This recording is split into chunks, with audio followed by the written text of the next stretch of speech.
बिस्मिल्लाहिर्रहमानिर्रहीम। Small testicles यानी कि खस्सियों का साइज छोटा होना, ये बहुत ज्यादा तशवीश का बायस बनता है क्योंकि मर्द की तौलीदी सेहत इसी की वजह से कायम होती है। खस्सियों की वजह से ही मनी की पैदाइश होती है और हार्मोन खुसूसन टेस्टोस्टेरोन इसी की वजह से पैदा होता है। अगर टेस्टिकल्स छोटे हो जाएं तो इसमें सबसे ज्यादा तशवीश का बायस जो चीज बनती है वो होते हैं स्पर्म्स कम बनते हैं या बिल्कुल सिरे से नील हो जाते हैं। अस्सलाम वालेकुम रहमतुल्लाहि व बरकातुहू। मैं डॉक्टर हाफिज अहमद रजा आप सब लोगों को आज के इस लेक्चर में खुशामदीद कहता हूं। टेस्टिकल्स के छोटे होने की कौन सी वजूहात हैं जिनकी वजह से आपके जो खस्सिए हैं वो साइज में छोटे हो जाते हैं और इनकी वजह से आपको कौन कौन सी परेशानियों का सामना करना पड़ता है। सबसे पहली वजह जो ये है कि आपके पैदाइशी तौर पे टेस्टिकल छोटे हो सकते हैं और उनका कोई ट्रीटमेंट नहीं। अगर जो आगे मैं आपको सिम्टम्स बताऊंगा, जो वजूहात बताऊंगा वो हो तो उन वजूहात का ट्रीटमेंट करने से खस्सियों का साइज भी ठीक हो सकता है। सबसे पहली वजह है वेरिकोसील। वेरिकोसील के अंदर क्या होता है कि आपके जो खस्सिए होते हैं उनके ऊपर जो वेन्स होती हैं, जो रगें होती हैं, वो या तो सूजन का शिकार हो जाती हैं या उनके अंदर ब्लड पुलअप हो जाता है या वर्म का वो शिकार हो जाती हैं, तो वेरिकोसील इस चीज को कहा जाता है।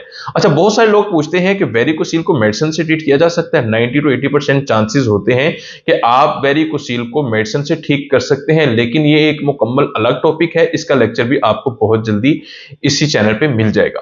अच्छा, दूसरी जो मेन वजह होती है वो होता है आपके टेस्टोस्टेरोन हार्मोन का लेवल कम होना या स्मॉल टेस्टिकल की वजह से आपके टेस्टोस्टेरोन का लेवल कम हो सकता है। इसके अलावा बचपन में एक बीमारी निकलती है जिसको मम्प्स कहा जाता है, जिसको उर्दू जबान में कन पेड़ कहते हैं, कुछ लोग अपनी जबान में इसको गनुए भी बोलते हैं। मैं अब आपको यहाँ पे एक पेशेंट की स्टोरी सुनाता हूं। कुछ देर पहले हुआ कुछ यूं कि एक पेशेंट मेरे पास आया, एजोस्पर्मिया उसकी रिपोर्ट के अंदर था, यानी कि सारे स्पर्म्स नील थे, लेकिन हैरत की बात यह थी कि एक बेटा पहले हो चुका था। जब मैंने पुरानी हिस्ट्री लेनी शुरू की, सिम्टम्स के अंदर उन्होंने बताया कि कुछ महीने पहले कान पेड़े निकले थे। जब कान पेड़ों का सुना तो स्क्रोटल अल्ट्रासाउंड करवाया गया तो वही जो खदशा था बिल्कुल ठीक निकला कि टेस्टिकल का जो साइज था वो स्मॉल हो चुका था कान पेड़े निकलने के बाद, और स्मॉल टेस्टिकल्स की वजह से उनके जो स्पर्म्स थे वो सारे टोटल नील हो चुके थे। उसके अंदर दो चीजें थी, एक टेस्टिकल्स का साइज छोटा था, दूसरा मनी के अंदर पस आ रही थी। जब वो कन पेड़ों की वजह से जो टेस्टिकल्स छोटे हो जाते हैं उस चीज का ट्रीटमेंट किया गया और साथ पस का ट्रीटमेंट किया गया। अल्हम्दुलिल्लाह तादमे हाल उनके जो खस्सियों का साइज है वो भी बिल्कुल ठीक हो गया और स्पर्म्स भी बिल्कुल ओके हो गए। अच्छा, इसके आगे जो एक और सिम्टम्स होती है वो स्टीरॉइड्स वाली मेडिसिन का बेजा इस्तेमाल करना, जिसमें सबसे पहली चीज आती है जो आप अपनी टाइमिंग को बढ़ाने के लिए जो बाजार में टैबलेट्स मिलती हैं उनका यूज करते हैं, तो उनके अंदर हैवी मिकदार में स्टीरॉइड्स होते हैं जिसकी वजह से आपके खस्सियों की सेहत पर खासा असर पड़ता है। इसके अलावा उम्र जब बढ़ती है तो उम्र के साथ साथ भी टेस्टिकल्स का साइज छोटा हो सकता है। बहुत सारे लोग कॉल्स करते हैं और कहते हैं कि कोई नुस्खा बताएं, 4-5 साल हो गए हमारे औलाद नहीं हो रही। या बहुत सारे लोग ये भी कहते हैं कि बहुत सारे ट्रीटमेंट करवा लिए लेकिन हमारे स्पर्म्स नहीं ठीक हो रहे। तो आप करते क्या है कि किसी एक्सपर्ट के पास नहीं जाते, बल्कि आप तीर तुक्के से ट्रीटमेंट करने वाले जो अताई लोग हैं उनसे ट्रीटमेंट करवाते हैं। तो उनकी वजह से वो सिर्फ आपकी एक सवाल जो आपकी रिपोर्ट होती है सिमन एनालिसिस की, उसको सिर्फ देखते हैं। तो उसको देखने के बाद मेडिसिन देते हैं। बहुत सारी उसमें पेचीदगियां होती हैं। सबसे पहली पेचीदगी होती है पस सेल्स का ट्रीटमेंट। ठीक है, वो उसको नहीं देखते, सिर्फ स्पर्म्स को देखेंगे और उसकी मेडिसिन देंगे, उसके साथ आपका केस मजीद बिगड़ जाता है। तो मैंने आपको जितनी वजूहात बताई, अगर इनमें से कोई एक भी वजह हो तो एजोस्पर्मिया होने का खतरा होता है। और एजोस्पर्मिया अगर इनमें से किसी एक वजह से हो तो अगर इन सारी वजूहात का जो आपकी रिपोर्ट के अंदर आ जाए उसका ट्रीटमेंट कर दिया जाए तो आपका एजोस्पर्मिया भी ठीक हो सकता है।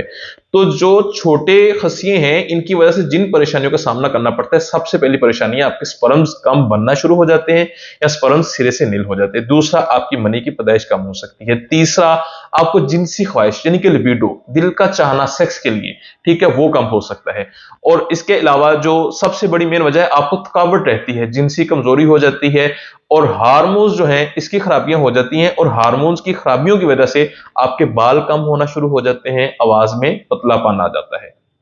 तो जितनी भी मैंने सिम्टम्स आपको बताई, अगर आपको इनमें से कोई भी सिम्टम्स हैं या आपके बहुत देर से बच्चे पैदा नहीं हो रहे, आपने सीमन के बहुत सारे ट्रीटमेंट करवा लिए लेकिन सिर्फ एक सीमन रिपोर्ट करवाते हैं और उसमें देखते हैं स्पर्म्स कभी ऊपर चले जाते हैं कभी नीचे आ जाते हैं, तो मे भी उनमें आपका एक जो वजह है वो स्मॉल टेस्टिकल्स हो सकते हैं। तो आपको इसमें चाहिए कि आप अपना ट्रीटमेंट किसी एक्सपर्ट बंदे से करवाएं, और एक्सपर्ट बंदे से जब तक आप ट्रीटमेंट नहीं करवाएंगे आपको इसका जो है खातिर खा फायदा नहीं होगा।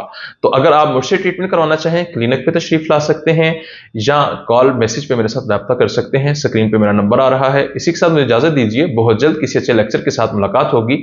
फी अमानिल्लाह, अस्सलामु अलैकुम वरहमतुल्लाहि वबरकातुहू। अल्लाह हाफिज।